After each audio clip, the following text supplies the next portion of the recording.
नमस्कार Shubhangi blogs and किचनमध्ये तुमचं मनपूर्वक स्वागत आहे. आजचा विषय काय आहे? आज आहे गुरुवार आणि गुरुवार आहे त्यासाठी आपण बनवली आहे एवढी मोकळी सरसरीत खिचडी. तर हा व्हिडिओ शेवटपर्यंत नक्की बघा आणि जर चॅनलला सबस्क्राईब केलं नसेल तर लाईक करा, शेअर करा, कमेंट करा आणि सबस्क्राईब देखील करा हा जर व्हिडिओ तुम्हाला आवडला तर. तर आता ही खिचडी मी सकाळी भिजू घातलेली आहे. थोडंसं 1 चमचा मीठ, 1 चमचा मिरची पावडर, बटाटा किसून घेतलेला आहे आणि आपले शेंगदाणे भाजून कूट तयार केलेला आहे. अगदी 5 मिनिटाच्या आत तयार होणारी ही खिचडी आहे. इतकी झटपट आणि इतकी टेस्टी की बास. नुसती सुगंधाने खवाटणारी आणि दरवेळेसची खिचडी करून करून कापून मिरचीची मला खूप बोर झालं आणि आज मला उपवास होता. पण म्हणलं अशी काही खिचडी करायची नाही. आज आपण खिचडी करू तर काहीतरी वेगळीच करू म्हणून म्हणलं चला आज आहे ना लाल मिरची पावडरची खिचडी करू.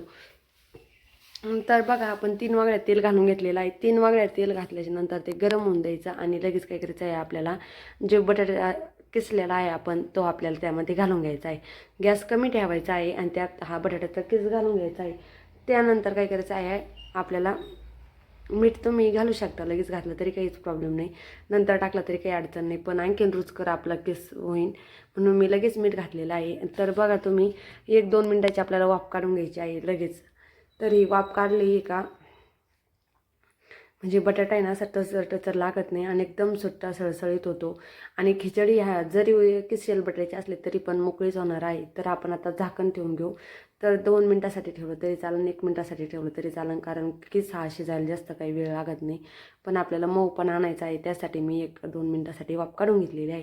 तर ही एवढी अप्रतिम खिचडी लागते ना की बस. माझी मम्मी खूप म्हणजे पहिलं कायम करायचं आम्ही अशी खिचडी, पण आपण आता सध्याच्या काळात कापून मिरचीची करतो आणि ही खिचडी मी साजूक तुपात न करता आज तेलामध्ये करत आहे.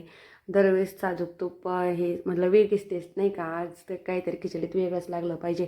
त्यासाठी मी काय केलं, तेल टाकलं, त्यामध्ये 1 बटाटा किसून घेतला, 1 चमचा मिरची पावडर वापरलं पोहे खायचा आणि त्यात 1 चमचा मीठ घातलं. एकदम 3 साहित्यातच आपली खिचडी तयार झालेली आहे. तर काहीच जास्त वेळ नाही लागला. शेंगदाणे भाजून घेतले आणि लगेच आहे ना कूट टाकून घेतला. तुम्ही म्हणता मी झटपट का खिचडी बनवली, तर काय झालं होतं खूप वेळ झाला होता आणि म्हणलं आज काय आता खिचडी करायची आणि लगेचच खिचडी करायला घ्यायची, तर वेळ न घालवता. तर बघा तुम्ही म्हणता ना आता काही किस्साची अशी गोळी गोळी तयार झाली काय, अशी गोळी वगैरे काहीच होत नाही. पण आपण आत्ताच टाकलं आहे सर्व मिश्रांना, त्याला एकत्र एकजीव व्हायला जरा वेळ लागतो बरं का. तर काय करायचं माहिती का, केसाची खिचडी करताना मोकळी वाटत असेल ना तर काय घ्यायचं, आपली जी उलथणी असते ना त्या उलथणीच्या साहाय्याने असं आहे ना जे केसाचे गोळे तयार झाले ना त्याच्यावर असं कापल्यासारखं करायचं आहे. मी जसं करत आहे तसं प्रत्येकाला करून घ्यायचं आणि असं खिचडी एकदम मिक्स करून घ्यायची. त्याने काय होतं सगळं बटाट्याचं की शेंगदाण्याचं कूट सगळं खिचडीत लागतं आणि खिचडीची चव कलर सगळं चेंज होणार आहे थोड्याच वेळात. आणि खिचडी परतायला वेळ लागून द्यायचा, लगेच काय खिचडी घ्यायची नाही, कारण लाल खिचडी केल्याच्या नंतर असा प्रॉब्लेम होतो की आपल्याला कळतच नाही शिजली की नाही शिजली. तर त्या काहीच अडचण नाही येत, तिचा कलर चेंज होतो. आता बघा याच्यावर आपण 1-2 मिनटासाठी झाकण ठेवणार आहे. आता बघा आपली खिचडी किती मोकळी सळसळीत झालेली आहे, कुठं चिटकलेली नाही आणि काहीच नाही. कशी खिचडी होती ना आता कशी खिचडी तयार झालेली आहे तुम्हाला सुद्धा दिसतच आहे. तर एवढी अप्रतिम खिचडी झाली अशी दिसत आहे, पण आपल्याला अजून वाफ काढून घ्यायची, मग आपण सर्विंग घेणार आहोत. तर बघा आता आपली 1-2 मिनटाची वाफ काढून घेतल्याच्या नंतर कलरसुद्धा बदललेला आहे. ही साबुदाणा खिचडी खूप छान लागते. मी गुरुवारी मला उपवास असतो आहे त्यासाठी मी ही खिचडी बनवली होती. आणि तुम्ही आता 2 दिवसांनी एकादशसुद्धा आहे रविवारी, त्यालासुद्धा अशी खिचडी बनवू शकता किंवा काही नसलं तरी पण आपण अशी खिचडी बनवून खाऊ शकतो, तसं काही नाही.